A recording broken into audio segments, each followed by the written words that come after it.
Базарда алма өрік сатып жатышат, баптистер сатып жатат, ошону эл алып жеп жатат.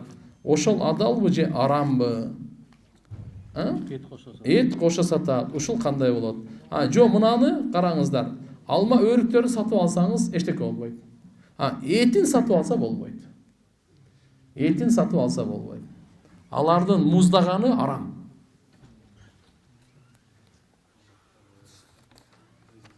Себеп дегенде алар Иса пайгамбардын атына деп муздалат.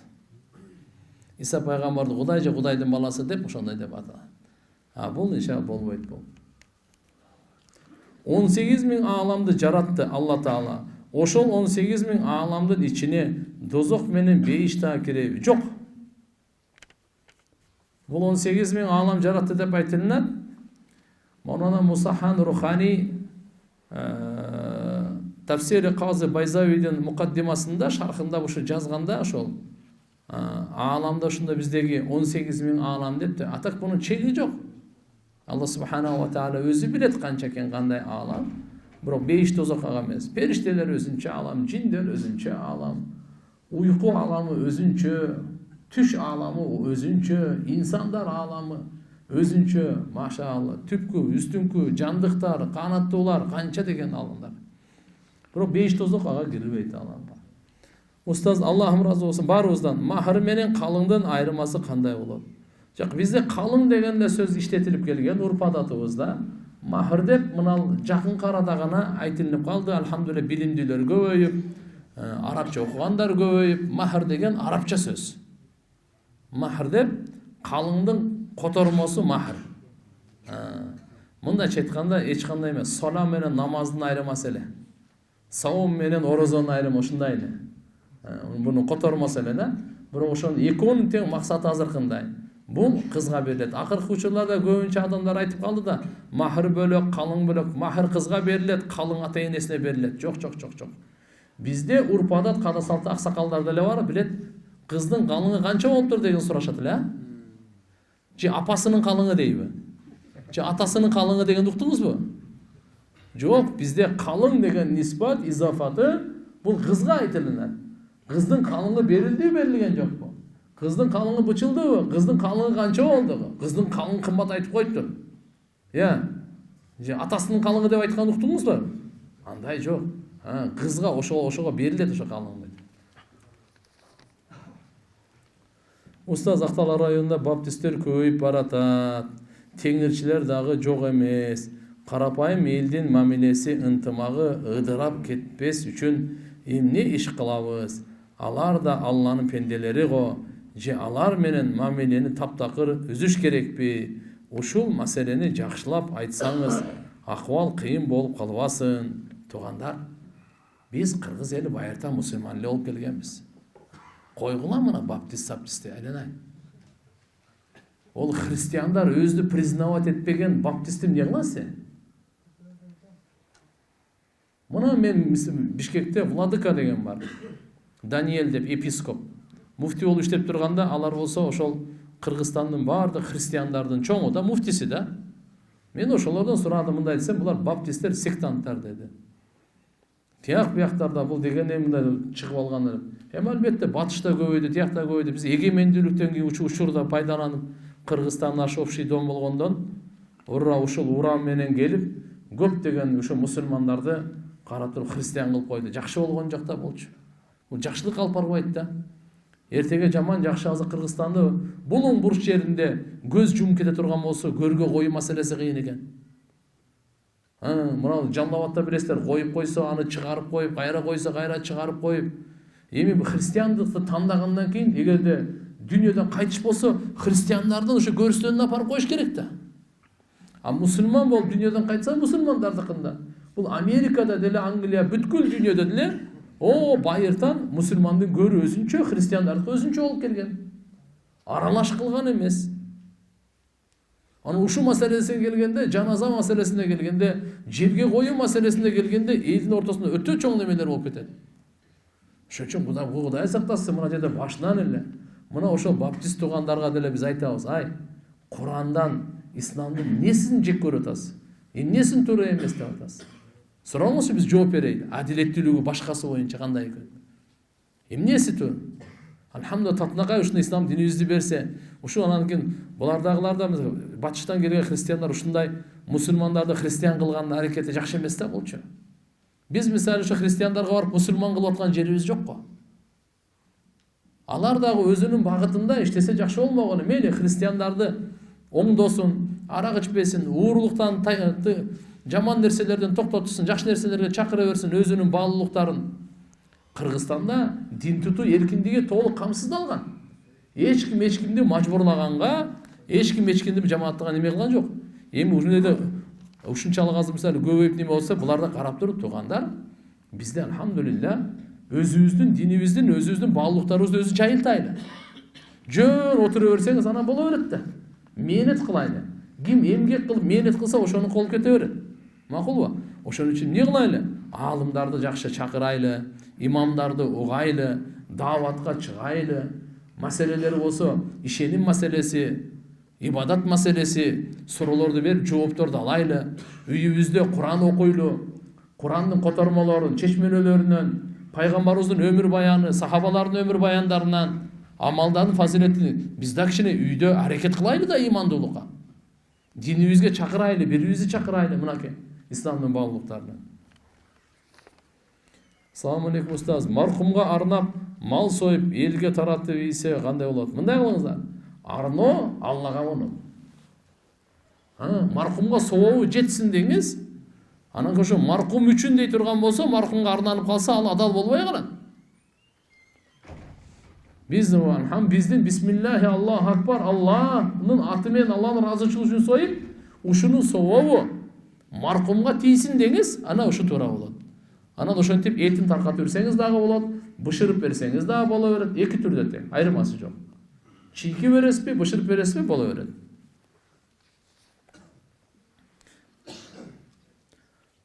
Устаз, багымдат шам куптан намаздарынын парыз намаздарын сөзсүз үн чыгарып окуу керекпи? Эгерде имам болсо сөзсүз үн чыгарып окуу важип болуп калат. Багымдат, шам, куптан. Бул жахри деп коебуз, мындай жария окула турган намазда жалгыз окусаңызчы, өзүңүз жалгыз окусаңыз анда ыктыярдуу. Үн чыгарып окусаңыз дагы болот, чыгарбай окусаңыз дагы болот, бирок чыгарып окуган жакшыраак ошондо дагы. Чыгарбай окусаңыз деле өтөт.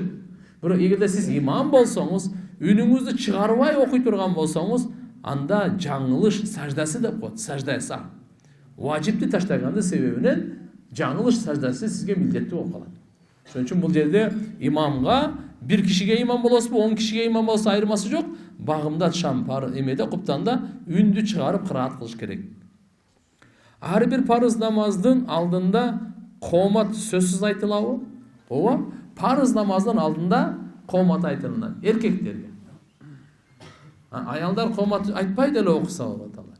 Эркектер парыз намаздын алдында коомат айтып, коомат айтуу сүннөт.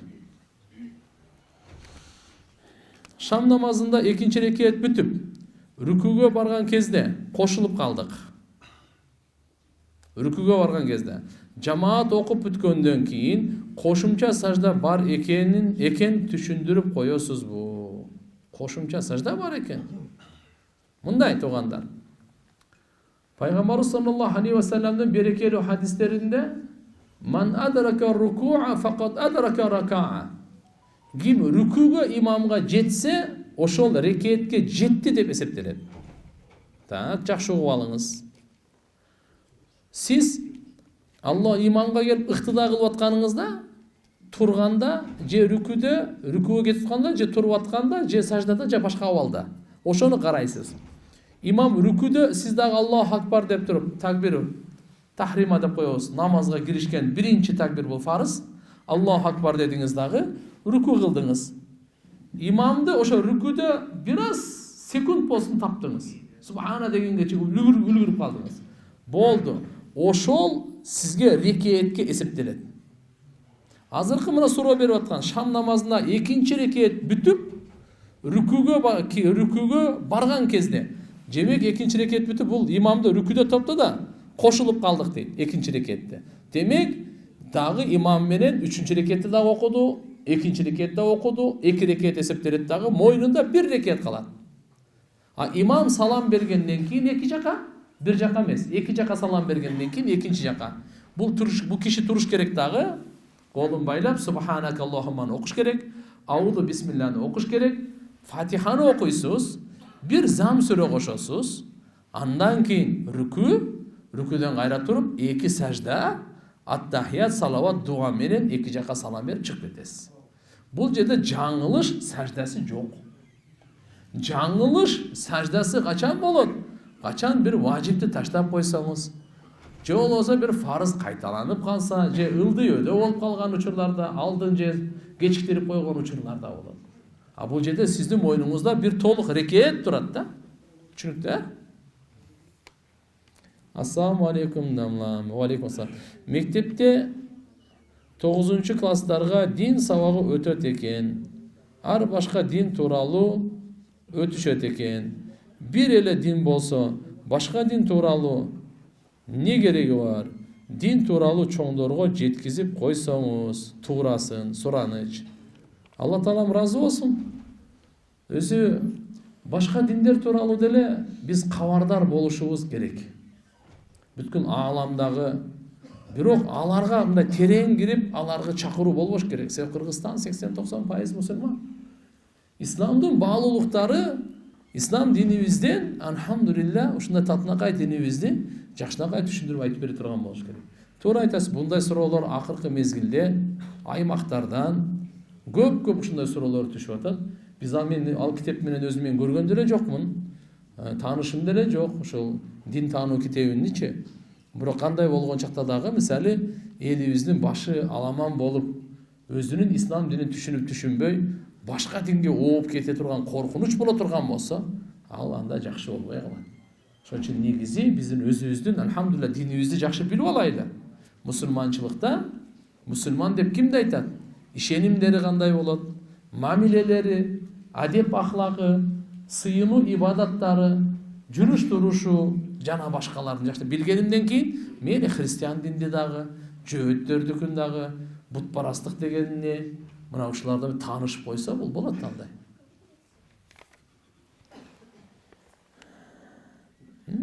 Бийлеген суфилер тууралуу айтып бересизби? Бийлеген болбойт таксырлар. Ал би. Зикир ал бөлөк. Кээ бирден баягы көп зикир кылып өзүн кармай албай, ооп жыгылып кете турган болсо бул бөлөк. А бирок мындай бийлеген болбойт. Уста, сакалды кимдер койсо болот? Сакалдарды эркектер койсо болот. Бардык пайгамбарлардын сүннөтү. Чубагдамулла Худа рахматы айтып калат эле. Филармония деди же кайсы бул? Театрдагы, кыскасы мен билбейм, аларды көрбөпмүн, байкабапмын деле. Ошол жерде анан кийин бардык мурунку биздин баатырлар, эл башкарган асыл тукумдар бардын сүрөттөр сакал менен бар экен. Бир эле сүрөттө сакал жок экен. Курманжан Даткай энебиздин деп айтып калчу эле. Кандай болгон чакта дагы анан көп суроолор бар, Алла рахматына алсын. Сакал койсо эмне болот, койбой койсо эмне болот десе, койсоң атаңа окшойсуң, койбосоң апаңа окшоп каласың дейт. Сону күлдүрүп айтчу эмеспи, кана арабызда болсо. Алла рахматына алсын. Кыскасы айтканда, сакал таксырлар коюу бул Алланын жаратуусу ушундай. Эркектерге Алла таалам ушундай арстандын өзүнүн сакалы болгондо, кочкор, бука, айгырлар, короздор, айвандарды деле Алла таала эркек ургачы кылып ажыратып, өң түсүн кичине башкачараак кылып жараткан да. Ошон үчүн иншалла бул Кудайга шүгүр, иншалла карап мүмкүнчүлүк болсо пайгамбарыбыздын улуу сүннөтү, буйругу билип коюңуз. Пайгамбарыбыз Мухаммад алейхиссалам ушул бүткүл адамзаттын Аллаху акбар асылы, эң бактылуу, эң данышман, эң билимдүүсүнүн ушундай пайгамбардын буйругу. Некен? Буйрук бул. Орустарга Иса алейхиссалам пайгамбар болуп түшкөндө, анан алардын кылган иштери туурабы жана бейишке киреби? Караңыз, Иса пайгамбар, улуу пайгамбар. Алла таала китеп түшүргөн Инжил. Иса пайгамбар. Алла тааланын ушундай кудурети, мужизасы, керемети бул. Чудо, кандай? Атасыз жаралган. Атасыз жаралган. Мариям энебиз Иса пайгамбардын апасынын аты Мариям. Таятасынын аты Имран. Мариям энебиз ушунчалык таква болгон. Кур'ан-ы Каримде Мариям сүрөсү түшкөн. Иса пайгамбарды канча жерде айткан Алла Таала. Бул жерде христиандар кандай адашып калды? Атасы жок жаралса эле Кудайдын баласы деп алышты да. Болбосо Кур'анда Алла Таала айтат, Адам алейхиссалам, Адам атабыз барго, Иса пайгамбарга караганда көбүрөөк акысы бар эле. Кана мен атам деген суроону койгонго. Мындайча айтканда Иса пайгамбардын го апасы бар экен. Адамдын атасы деле апасы деле жок да анынчы. Кимдин атасы да апасы жок болуп калса, ошону Кудайдын ата кылган бул акылдуулук эмес. Бул Алланын кудурети. Кааласа атасыз жаратат, кааласа ата энесиз жаратат. Хава энебизди, Оба энебизди кимден жаратты? Адам алейхиссаламдан жаратылбайбы? Алла Таала адамды топурактан жаратат экен. Жараткан Алла Таала шайтандарды, жиндерди оттон жаратты, периштелерди нурдан жаратты. Алла Таала өзүнүн өкүмү менен Иса пайгамбарды жаратты. Периште Жабраил келип, периште келип үйлөгөндө Мариям энебиздин жакасынан ошол замат ишин Алла субханаху ва таала бүтүрдү. Иса пайгамбар келип, Мариям энебиз аябай таквалы төрөгөндөн кийин чочулады, коркту, элге эмне деп жооп берем? Ал убакта абир бар эле да. Атасы ким десем, эмне деп жооп берем? Балага көрсөтүп кой, бала өзү сүйлөйт деди.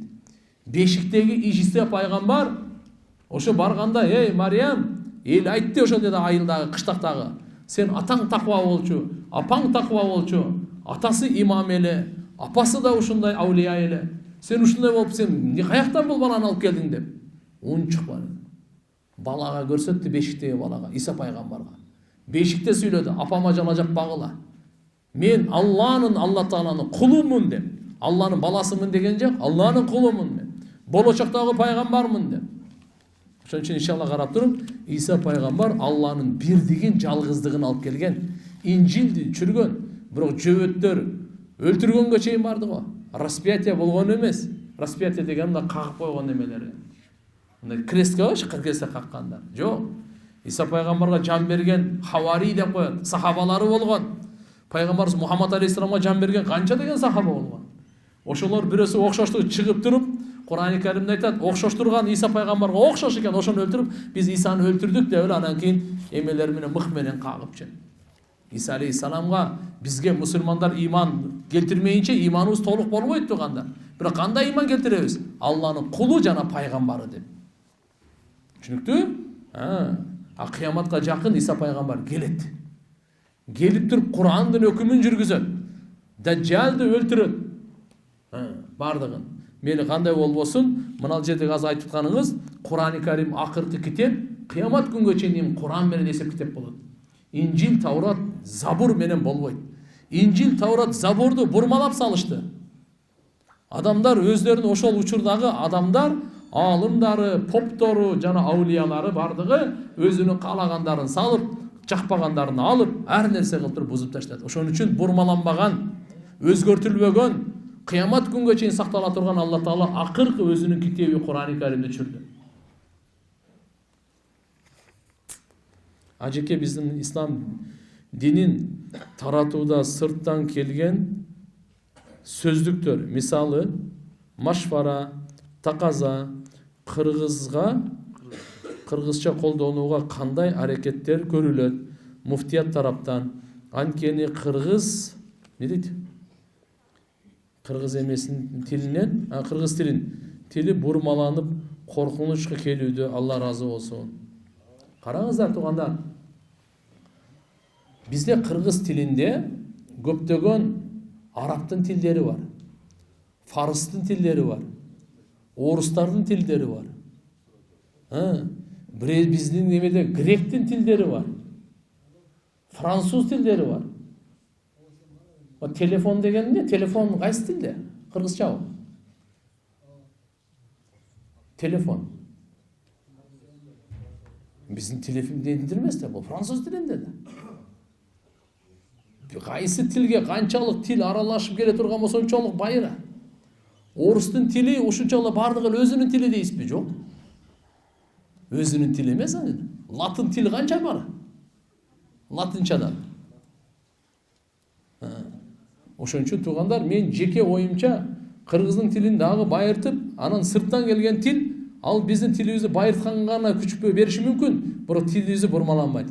Машфара дегени бул арабтын тили. Мейли кеңеш деп айтсак болот, Кудайга ошол кеңешме, кеңеш, иштеке. Бирок ошол эле кезде деле мисалы мектеп, калем, китеп келе турган болсок деле барбы? Ошон үчүн иншалла Кудай кааласа, биз өзүбүздүн тилибизди дагы нукура күчөйткөнгө аракет кылып, ошол эле кезде сырттан алхамдулилля кээ бир термин, диний терминдер келе турган болсо, бул андай жаман эмес. Азыр элдин баары мобилизация, баары түшүрүп калды мобилизация менен. Москвадагы мобилизация. Кредит деп кетти, элдин баары эле кредит эле деп сүйлөп калдык биз. Туурабы?